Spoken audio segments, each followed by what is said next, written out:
Monomyth, Lorkhan, and Satakal. Lorkhan, this creator, trickster, tester deity, is in every Tamrielic mythic tradition. His most popular name is the Aldmeri Lorkhan, or Doom-Drum. He convinced or contrived the original spirits to bring about the creation of the mortal plane, upsetting the status quo, much like his father, Padme, had introduced instability into the universe in the beginning place. After the world is materialized, Lorkhan is separated from his divine center, sometimes involuntarily, and wanders the creation of the Etiada. Interpretations of these events differ widely by culture. Below is one of the better known. Yokudan, Satakal the world's kin. Satak was first serpent, the snake who came before, and all the worlds to come rested in the glimmer of its scales. But it was so big that there was nothing but, and thus it was coiled around and around itself, and the worlds to come slid across each other, but none had room to breathe or even be. And so the worlds called to something to save them, to let them out. But of course there was nothing outside the first serpent, so aid had to come from inside it. And this was Akel, the hungry stomach. Akel made itself known, and Satak could only think about what it was, and it was the best hunger, so it ate and ate. Soon there was enough room to live in the worlds, and things began. These things were new, and they often made mistakes, for there was hardly time to practice being things before, so most things ended quickly, or were not good, or gave up on themselves. Some things were about to start, but they were eaten up as soon as Satak got to that part of its body. This was a violent time. Pretty soon, Akel caused Satak to bite its own heart, and that was the end.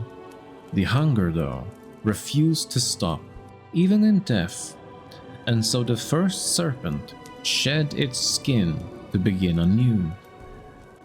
As the old world died, Satakal began, and when things realized this pattern, so did they realize what their part in it was.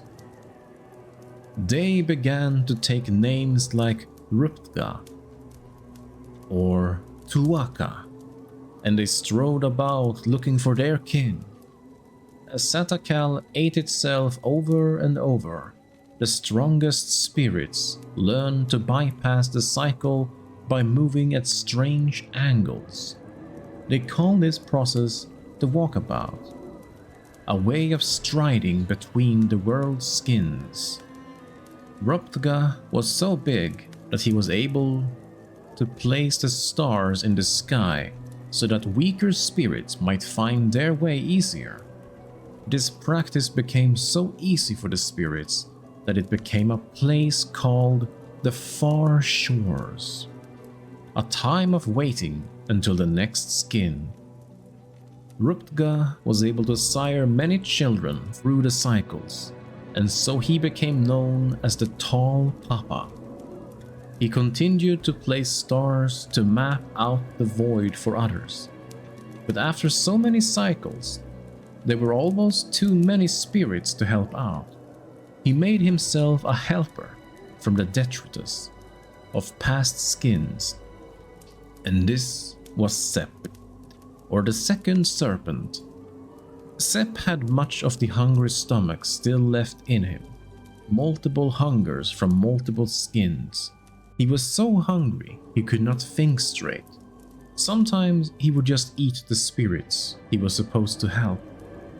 But Tall Papa would always reach in and take them back out, Finally, tired of helping Tall Papa, Sepp went and gathered the rest of the old skins and balled them up, tricking spirits to help him, promising them this was how you reached the new world. By making one out of the old, these spirits loved this way of living, as it was easier. No more jumping from place to place. Many spirits joined in, believing this was good thinking. Tall Papa just shook his head. Pretty soon, the spirits on the skin ball started to die, because they were very far from the real world of Satakal, and they found that it was too far to jump into the far shores now. The spirits that were left pleaded with Tall Papa to take them back, but 𝕾𝖈𝖎𝖎𝖑𝖘 would not, and he told the spirits that they must learn new ways to follow the stars to the far shores now. If they could not, then they must live on through their children, which was not the same as before. Sepp, however, needed more punishment, and so Tall Papa squashed the snake with a big stick. The hunger fell out of Sepp's dead mouth and was the only thing left of the second serpent. While the rest of the new world was allowed to strive back to godhood, Sepp could only slink around in a dead skin or swim about in the sky, a hungry void that jealously tried to eat the stars.